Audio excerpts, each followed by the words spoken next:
നമസ്കാരം. ബംഗ്ലാദേശികൾ അനധികൃതമായി അതിർത്തി കടന്ന് ഇന്ത്യയിലേക്ക് വന്നുകൊണ്ടിരിക്കുന്ന വാർത്ത നമ്മൾ കണ്ടതാണ്. വ്യാജരേഖകൾ ഉപയോഗിച്ച് പാസ്പോർട്ടുകൾ നേടിയാണ് ഇവർ അതിർത്തി കടക്കുന്നത് എന്നുള്ള വാർത്തയാണ് ഇപ്പോൾ പുറത്തുവരുന്നത്. 42ഓളം വ്യാജ പാസ്പോർട്ടുകളാണ് കഴിഞ്ഞ ദിവസം പൂനെയിലെ റീജിയണൽ പാസ്പോർട്ട് ഓഫീസ് റദ്ദാക്കിയത്. മഹാരാഷ്ട്ര നിഗ്ഡി മേഖലയിൽ നിന്ന് ഈ വർഷം ജനുവരിയിൽ പിടിയിലായ ബംഗ്ലാദേശികളെ കുറിച്ചുള്ള അന്വേഷണത്തിലാണ് 42 പാസ്പോർട്ടുകളുടെ വിശദാംശങ്ങൾ പുറത്തുവന്നത്. ഇതിന് നേതൃത്വം നൽകിയ 5 പേരെ പോലീസ് കസ്റ്റഡിയിലെടുത്തിട്ടുണ്ട്.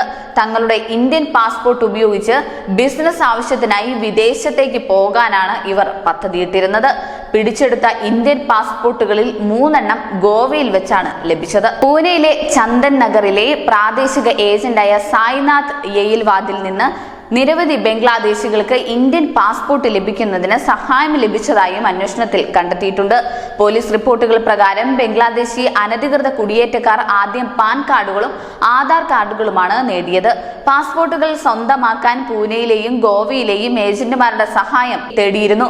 ഇത്തരത്തിൽ അനധികൃതമായി ഇന്ത്യയിലേക്ക് കടന്ന ബംഗ്ലാദേശികൾ നേടിയ 42 ഇന്ത്യൻ പാസ്പോർട്ടുകളെ കുറിച്ച് DCP സന്ദീപ് ഡോയ്ഫോർഡ് പാസ്പോർട്ട് ഓഫീസിനെ അറിയിച്ചതിനെ തുടർന്ന് ജൂലൈ 2-ന് പരിശോധന നടത്തി 42 പാസ്പോർട്ടുകളും റദ്ദാക്കുകയായിരുന്നു.